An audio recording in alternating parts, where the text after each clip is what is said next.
estamos de volta com mais um coordenador de campanha dos candidatos a prefeito Guarapuava. A minha conversa é com o Hugo Garcia. Ele encerra essa série, então, das coordenações, e ele é um dos coordenadores da campanha do candidato a prefeito Samuel Ribas Abreu. Bem-vindo, Hugo. É a primeira vez que você vem conversar comigo aqui oficialmente, né? Cristina, obrigado. Para mim é uma honra estar aqui, uma amiga de longa data. Seus cabelos brancaram. E como, né? E como. Os meus também. Alguns dizem, né, que puxou o pai, né? Quem conheceu meu pai sabe que... Nossa, seu Valdemar Garcia, é um dos ícones da rádio de Guarapuava, né? Da rádio Guarapuava. Um dia, quem sabe, eu venho contar histórias dele para você. Com certeza. Que são muitas histórias maravilhosas, né? Você sabe que eu lembrei dele agora, no dia que o Silvio Santos morreu, porque ele trabalhou com o Silvio Santos, né? Então, se você me permite, tem uma pequena... nesse domingo, aliás, um agosto terrível, né? Um agosto que a gente quer esquecer, né? Por vários motivos aí. Mas no dia do falecimento do Silvio Santos eu me emocionei muito, porque pouca gente sabe dessa história que eu vou contar. Meu pai ele teve uma história, não só no rádio, aliás, ele não começou no rádio, ele começou na TV. Na TV. E na época, né, na TV, o que acontecia? Ela era regional, ela não tinha as grandes redes, né, como existem hoje, né? E ele foi trabalhar no Rio Grande do Sul. E lá no Rio Grande do Sul ele foi trabalhar na TV Gaúcha, trabalhou lá com a família Sirotsky lá, e entre outros programas ele tinha um programa chamado Parque Infantil, tá? E esse programa nós temos guardado com muito carinho muitas e muitas honrarias que meu pai recebeu, entre elas até do Papa. Olha, tem um quadro do Papa, até puxando um pouquinho só, teve uma reportagem do Silvio Santos que ele mostram o museu dele dentro da TV, né, do SBT, em Anguera, e lá tinha um quadro muito parecido com o meu pai tem, em homenagem do Papa. Bom, voltando ao Parque Infantil. Passados muitos anos, meu pai já estava em Guarapuava, eu tinha 4 anos de idade, e a TV 4, Canal 4, TVS, entrou no ar em Guarapuava. Minha mãe me chamou, porque tinha essa questão de 4, a idade, 4 anos, e me chamou. Enfim, o pai, ele poucas vezes tomava café da manhã e ficava pela manhã em casa, devido ao trabalho que ele tinha na Rádio Cultura. O programa dele era Alegre Despertar, que era de madrugada, mas aos domingos, eu e o meu irmão, né, nós nos esbaldávamos com a saudade, ficávamos com ele, brincávamos, ficávamos na cama e tal. E naquele dia, para nossa surpresa, o Silvio Santos começou a apresentar um programa, se não me falha a memória, Domingo Infantil, alguma coisa, Domingo no Parque, alguma coisa assim. Meu pai ficou quieto, ficou ali da dele e tal, ficou meio emocionado. Criança, não entendi direito, né? Ele saiu de perto de nós e foi lá no quartinho, que é onde tinha as relíquias dele. Foi lá, sentou no cantinho dele e começou a puxar um caderno, uma pasta cheia de recortes. E me chamou, né, e falou assim, com os olhos cheios de lágrimas, assim, e falou, esse programa era meu. Nossa! O mesmo esquema de programa, o mesmo formato. Mas o meu pai não falou aquilo com tristeza. Ele falou com muito orgulho. Sim, com certeza. Sabe? Porque na época não existiam essas rivalidades, essas questões até jurídicas, né? Esse programa era meu, se era dele, não sei. Não existia nada disso, né? Existia sim uma tremenda alegria dele ver uma criação dele. Um reconhecimento, né, de que foi uma e coisa lá atrás, como você bem falou, antes dele ir para São Paulo, o Silvio Santos, ainda na época de Camelô e tudo mais, eles chegaram a trabalhar juntos, né, na mesma emissora, não me lembro se era na Continental, na Eric Veiga, enfim, não me lembro direito, mas eles chegaram a trabalhar juntos, né. Então é um motivo de orgulho, né, um motivo de estar aqui, né, com você. Toda a imprensa, assim, eu tenho um respeito, uma admiração muito grande e um respeito acima de tudo, porque eu sei quanto é duro para vocês, profissionais, né, nessa área, né. Às vezes me perguntam, mas por que você e teu irmão não foram para essa área, né? Porque a gente sabe, a dureza não é uma coisa fácil. Não é fácil. Né? Então, para mim é um prazer estar hoje aqui. Então, teu pai também sempre trabalhou em campanhas políticas, né? Isso aí veio dele? De você sempre, porque você sempre também está envolvido em política. Na verdade, não. Não veio dele. Essa era uma questão minha mesmo, né? Eu sempre gostei de política, desde criança. No colégio, eu sempre fui escolhido líder de turma e tal. Apesar de que eu não tenho a característica eletiva, ou seja, eu não tenho a pretensão... Bastidores, sempre, né? nos bastidores. Nos bastidores da notícia e tudo mais, é onde eu me sinto mais à vontade. Eu gosto de ajudar as pessoas também, nos sonhos delas, porque você sair candidato é aspirações, né? E o meu pai era um sonhador. Meu pai sempre foi um bom sonhador. E ele chegou a sair candidato, né, em 88, sim, pelo PTB, 14.613 o número dele. Trabalhista. O Aragão era o candidato. E eu torcia contra. Eu torcia para o Fernando Carli, na época. Eu tinha uma simpatia pela forma... Que era PDT, né? PDT, na época. PDT. Então eu vi esse embate. Eu lembro do Guto Abreu, filho do César Abreu, que também ele fazia cartõezinhos, que era permitido na época, e colocava no para-brisa, né, dos carros, né? E ele também tinha um embate dentro de casa. Então eu me lembro que a gente conversava, porque os nossos pais eram adversários. Porque o Guto é um... o Carli é o ídolo dele, né? Exatamente. O Guto sempre foi um dos caras assim que eu vejo eu nele também, porque eu também sempre fui dessa forma, sabe? Sempre fui até hoje sou. Eu nunca saí desse grupo, Cris. Eu nunca tive fora desse grupo, tá? Mesmo com a morte do Bernardo, né, nós tivemos a opção de escolher, tá? Houve naquela época, naqueles dias terríveis ali, até o Fernando com uma sensibilidade que eu não sei de onde que ele encontrou, e ele nos deixou à vontade. Escolham para onde vocês quiserem ir.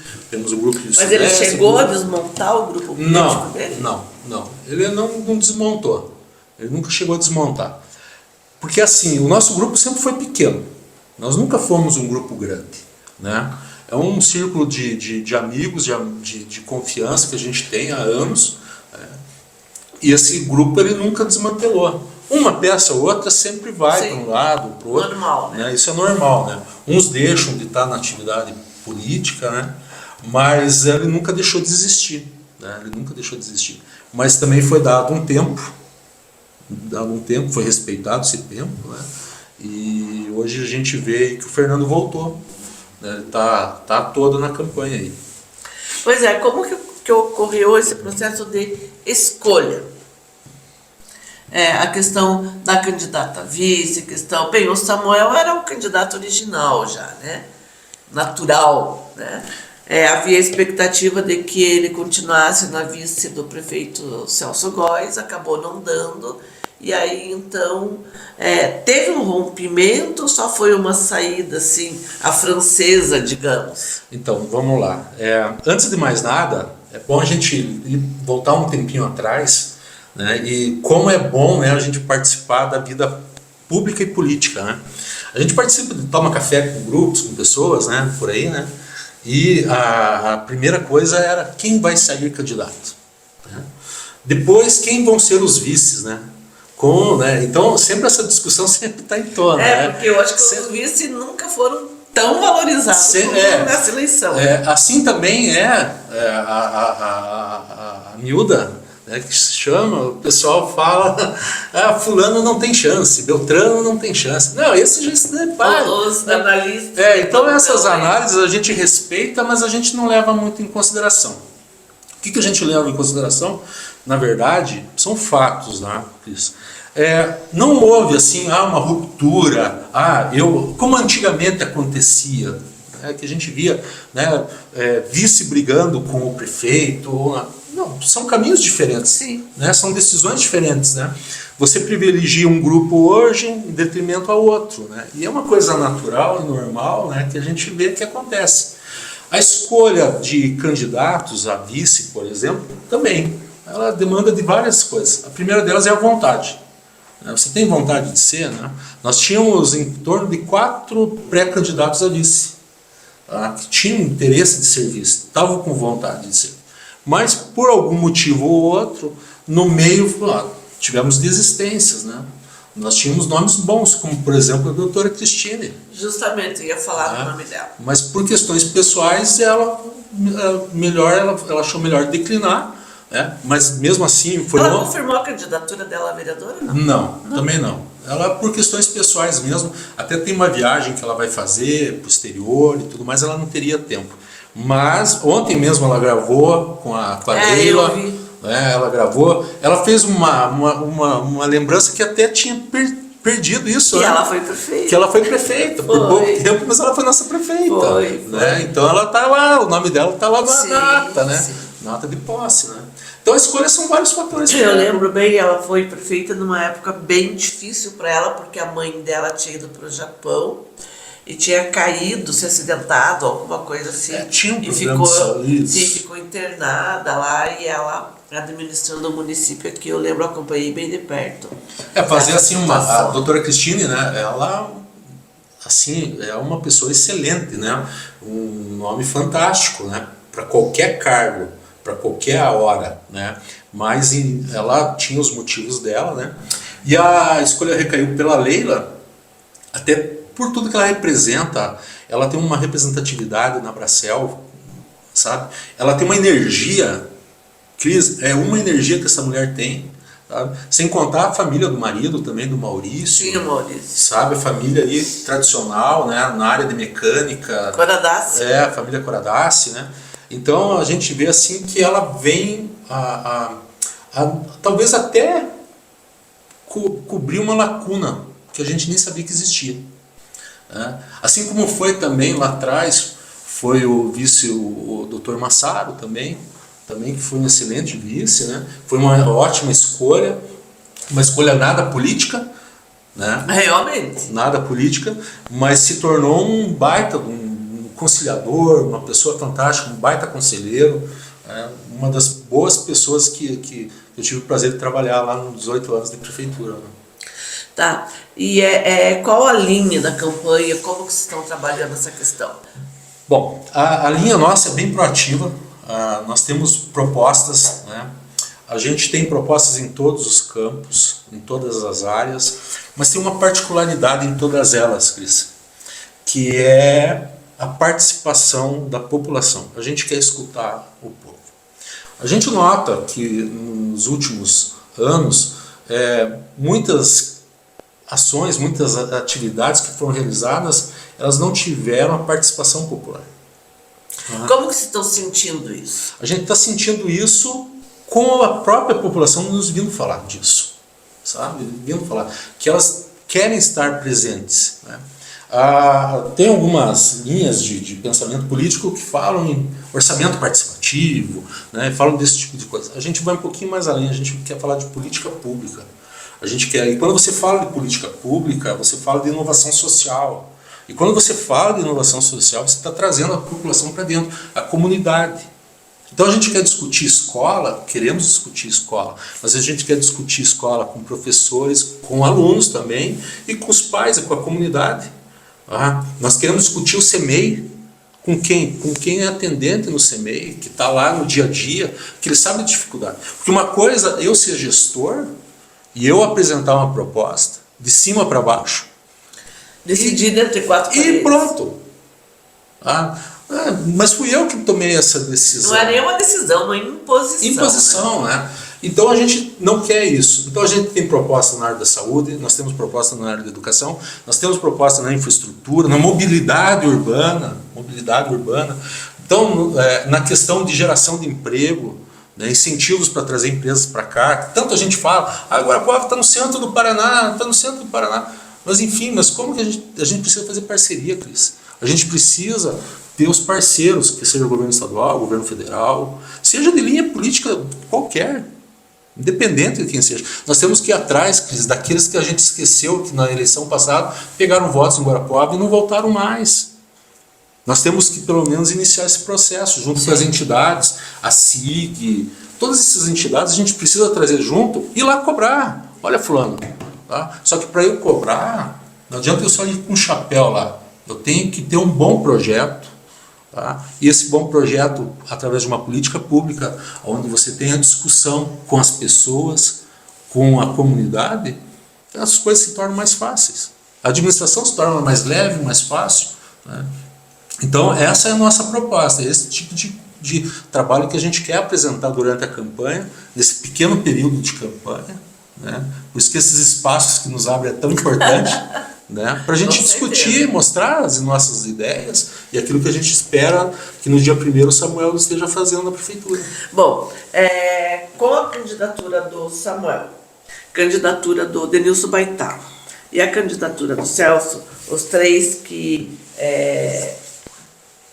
se autodenominam de centro-direita, há muito o comentário de que eles deveriam ter se unido e não dividido.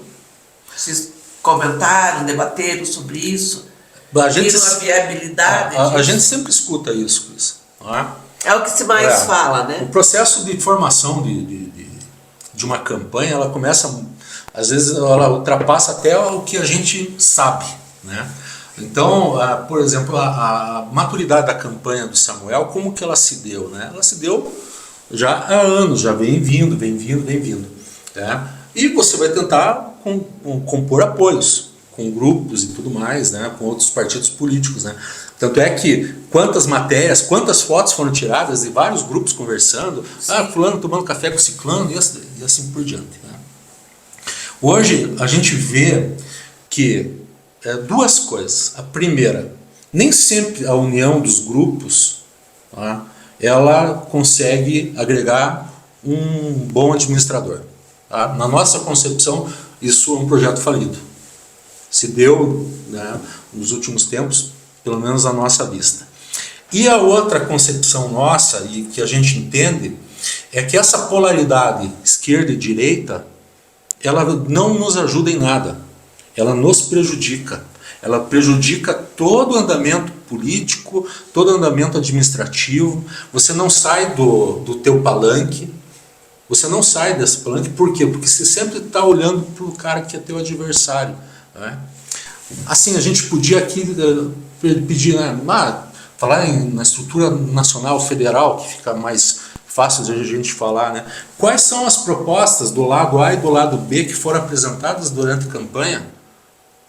Se você for analisar, nenhum nem outro, nem o que ganhou nem o que perdeu tinham isso. Isso é ruim para nós. Tá? É a mesma coisa que você não apresentar nada para a população e esperar que ela te apoie, que ela, né? Então nós vemos assim, que esta polaridade a gente não quer assumir isso, não temos essa prerrogativa. Tá? Nós, por mais que a gente tenha um apoio velado do Sérgio Moro, que é um senador que ele tem o seu modo operante de atuar, né? Ele, nos seus discursos, ele deixa isso muito claro, né? A gente não tem essa percepção, a gente não quer isso para nós, tá? O que a gente pretende como eu te falei há pouco, mostrar propostas, né? E sair desse embate. Tem uma prioridade? A prioridade é saúde, sem dúvida nenhuma. O que a gente pretende na saúde, Cris? É entender que nós, no nosso grupo, tá, nós temos um expoente, que foi o Fernando. Sim. Quando ele entrou em 89, ele foi eleito em 88, e em 89 ele entrou e ficou até 92. A saúde, né? Os centros integrados de atendimento. Não só isso, como outras questões que eu poderia aqui ficar falando, mudando o que mudou a cidade e transformou a cidade. Então esses centros integrados, para nós ainda é uma referência. Só que tem uma coisa, né? Hoje nós estamos aqui num podcast, né? Veja o poder da tecnologia que nós temos, né? E hoje parece que Guarapuava parou. Parece que nós estamos no analógico ainda, não estamos no digital. Então a gente precisa se adaptar a essa realidade. Mas sem esquecer o que a gente precisa ter uma renovação da infraestrutura, nós temos que ter um apoio aos servidores. Vou te dar um exemplo bem rápido. Minha mãe, eu estava te contando há pouco, ela foi atendida no posto de saúde, foi super bem atendida, tanto pelos atendentes ali do balcão, como pelo médico. O médico foi dando uma atenção ali no Bom Sucesso tremenda. O problema não está nisso aí. O problema está ela foi atendida, ela precisava fazer um exame de raio-x e um exame de sangue. O exame de raio-x demorou 10 dias para sair. Minha mãe tem 80 anos, vai fazer 81. Depois ela levou mais 10 dias para fazer. Hoje pela manhã que eu fui levá-la para tirar sangue, às 7h30. Tá? Então, e passando ali pelo Bom Sucesso, eu vi uma cena terrível. Que aquelas pessoas naquele frio, esperando o portão fechado. Então a gente precisa valorizar os servidores, precisamos, mas aquilo que eu vinha falando, a gente precisa ter um olhar para a população. Né? Então, esse sistema está falho. Uma pessoa de 80 anos não pode esperar. A administração pública existe justamente para isso, né? A intenção é essa, né? Então, esse é o nosso carro-chefe. Eu poderia falar para você da questão da educação, que é outra prioridade também do Samuel. Voltando, você lembra quando nós dávamos uniformes? Né? Eu não sei se hoje o uniforme seria um uniforme realmente só um tipo de uniforme, ou seria para todos, mas nós vivemos numa cidade carente. Essas crianças, né, foi dado uniforme com tênis, com meia. Então, esse tipo de valorização que a gente quer retornar. A escola, tempo integral, por que não em tempo integral? Valorizando a cultura nas escolas. A cultura e o esporte são duas atividades que nós não temos. São preventivas, né? E elas, além disso, elas conseguem, por exemplo, a questão cultural, uma dança, um teatro, a música, a poesia, que faz tanta falta na vida da gente, né? Se a gente levasse uma vida mais poética, talvez nós estaríamos, né? Mas, então, esse tipo de prioridade que a gente quer trazer, esse tipo de serviço. Poderia falar na mobilidade, né? Por exemplo, quantos anos que nós temos ali a rua a Sebastião Camargo Ribas, que tem a Karpinski, depois a rotatória com a Manel Ribas. Nós precisamos ter semáforos inteligentes, onde você consiga, com esses semáforos, medir a frequência e o tráfego. Sim. Nós precisamos modernizar Guarapuava. Nós estamos parados. Hoje você fica parado, atravessa daqui da tua sede até o centro da cidade às 6 horas da tarde. Nossa, é um caos. Né? Se eu tiver... Uma das minhas brigas é aquele trevo do cavalo. Eu moro perto da Praça da Fé e eu trabalho perto da Lagoa. Para eu atravessar 7 horas da manhã, levar minha filha no colégio, ou ao meio-dia, 1h que eu volto, é um caos. É um caos. Nós precisamos revitalizar o sistema binário da cidade. Nós precisamos modernizar. Né? E não é só a questão de rotatórias e tudo. Não, nós temos que começar a colocar semáforos inteligentes que comecem a regular isso. Né? Também temos na área da segurança, na área de iluminação pública. Iluminação pública, por exemplo, hoje com a situação pública-privada, né? Mas a gente ainda vê muitas falhas ainda no sistema. A gente quer ampliar esse sistema, né? O sistema de segurança pública também, do monitoramento. Tá? Porque Guarapuava, ela cresceu também. Né? Ela expandiu para os bairros. Né? E tem uma outra também, que é uma questão que a gente identificou, que é a questão da habitação. Como eu vinha falando a questão de inovação, né? E a gente estava discutindo plano de governo, isso está no nosso plano de governo, lá no site do TRE. Tem tantas novidades em termos de moradia, tanta coisa boa, só que tem um detalhe nisso, Cris, que é o seguinte: se você for uma pessoa física e você for investir num condomínio ou num loteamento em Guarapuava, você tem que colocar toda a infraestrutura, certo? Por força de lei. O município tem que fazer o mesmo. Nós temos que começar a dar exemplo para as pessoas. Então, se eu quero levar a moradia popular para as pessoas, tirar as ribeirinhas, tirar do áreas de alagamento, tirar elas dessa vulnerabilidade que existe, eu também tenho que dar condições de ela ter uma escola perto, né, uma creche, né, um posto de saúde. Então, eu também tenho que pensar dessa forma. Eu não quero assim aqui dizer, nós vamos fazer grandes núcleos ou grandes... Não são grandes empreendimentos. Tá? Porque grandes empreendimentos também demandam espaços maiores, e daí eu vou ter que levar essas pessoas mais longe da cidade. E não é justo que essas pessoas vão mais longe. Não, eu tenho que trazê-las para dentro. Então o município tem muito terreno, muita disponibilidade que você pode construir. E moradias inovadoras. Tá? E existem inúmeras aí no mercado, tá? Que você pode utilizar. Bacana. E então os programas, tudo vão seguir essa linha propositiva. Propositivas, todas elas são nessa linha. Tem toda nós estamos elaborando são folders, nós vamos utilizar também as redes sociais, né? E já estamos soltando no ar 44 motivos para você votar. E são propostas mesmo. Você vai ver lá, sabe? Não é subjetivo, é tudo muito objetivo. Só que tudo isso, tá? Ela só vai acontecer com a participação da população. O Fernando Carli ainda tem essa liderança forte como ele tinha antigamente, ou deu uma adormecida com essa retirada dele um pouco dos bastidores? Porque ele voltou com tudo, né, agora.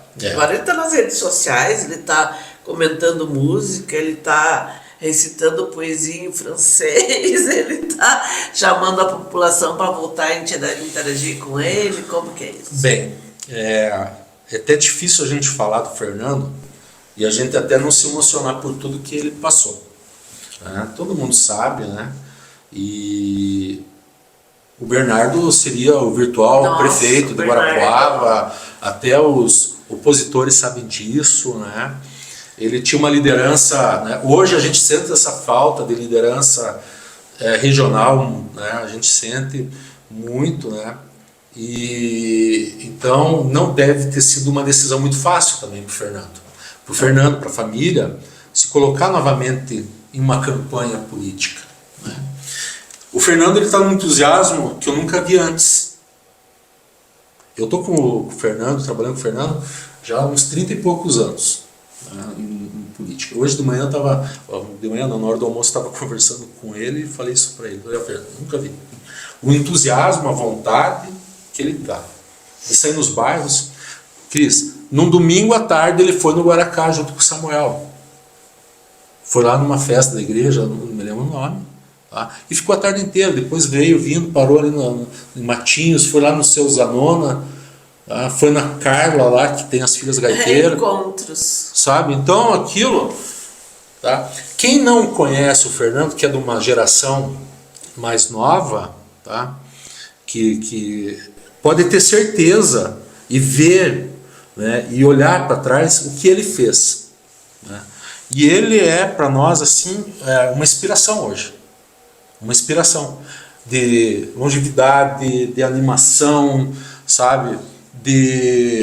Até mesmo de entusiasmo de nos colocar para cima. Peraí, vamos lá, gente. Então hoje o Fernando tem essa visão. E você perguntou se ele ainda tem, né? Tanto tem. Porque era uma idolatria que o povo. Você ia na rua, você entrava na casa de alguém, tinha um santuário. Tinha uma mulher, eu não me lembro o nome dela, mas eu nunca esqueço aquilo, que ela falava que ela dormia com o Fernando Carli, o marido todo do lado e o Fernando Carli em cima, porque no teto tinha uma foto dele. Meu Deus. Então existia aquela, como você falou, uma certa idolatria pelo Fernando, né? E por incrível que pareça, o carisma, a força, essa longevidade, tá? Prova disso foi sexta-feira passada no Charquinho.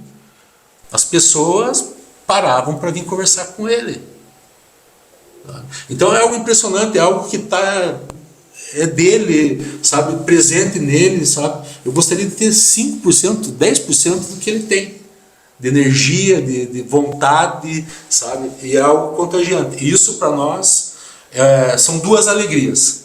Ver que ele está vivo com isso, que ele sente a dor, que é óbvio que vai sentir. Claro. Mas a chama reacendeu. Totalmente, totalmente. E o amor que ele tem por essa terra, porque ele na sua maturidade, na sua longevidade, ele poderia simplesmente ir embora, né? Curtir a vida, né? Mas ele tem uma paixão por Guarapuava, né? E ele é um bom contador de história, conhece muito da história. Acho que é ele, o Dr. França, né? O Dr. Antônio, né? Dr. Antônio também. Também. Eu sou uma enciclopédia de história do Guarapava. Bom, Hugo, eu queria agradecer a tua presença aqui. Foi muito bom conversar com você. O Brahim ali já me ergueu ali o cronômetro. Já estouramos o tempo em alguns minutinhos, mas tudo bem. E queria que você voltasse aqui pra gente lembrar do teu pai, né? Para mim isso é Você sabe que param na rua e brincam comigo assim, nossa, você está muito parecido com seu pai. O Querubim, eu ia dizer o Querubim fala isso para mim. Eu ia dizer isso a hora que você entrou. E você sabe, por tudo que eu possa fazer, tudo que eu possa, enfim, dizer para você assim, que eu fiz e o que eu faço na minha vida, não tem maior prazer em escutar isso de alguém. Porque eu tenho orgulho do meu pai, o orgulho que ele fez por Guarapuava, e graças a Deus ainda a Câmara Municipal fez duas homenagens para o meu pai, uma em vida e uma pós-morte, que foi conceder ele o título de cidadão honorário, e a outra de colocar o nome da sala de imprensa de radialista Valdemar Garcia. Né? Merecido. Então ele sempre estava lá naquela salinha, né? E diga-se de passagem, há quantos anos, desde o tempo que a Câmara era no prédio da Rádio Cultura, né? Que as pessoas, os vereadores vinham lá dos rincões, né, de outros lugares. Nossa, bom aqui. Então, para mim é uma satisfação. E dizer para você, para quem está nos vendo, né, hoje eu não sei dizer se é telespectadores ou né, seguidores. Mas então vamos falar dos seguidores, né? Eu ainda sou do analógico, né? Mas dizer a vocês que a gente está com o Samuel preparado, tá? A gente está no caminho certo, tá? A nossa campanha é uma campanha de propostas, não queremos entrar em embate, esperamos que ninguém também entre nesses embates. Sim. Como a gente vinha falando, não ninguém quer nada, isso, né? Mas a gente tem certeza de que a gente está no caminho certo, no caminho de levar o Samuel no dia 1º na prefeitura. Que bom, boa sorte. Obrigado. Boa sorte mesmo, obrigada mais uma vez, obrigada a você que nos acompanhou. Continue ligado no seu portal www.redesuldenoticias.com.br. Mas um pouquinho antes de eu sair de cena, então a gente encerrou a nossa série, então, com a participação do Hugo, dos coordenadores de campanha. A próxima série, então, vai ser com os candidatos. Aguarde.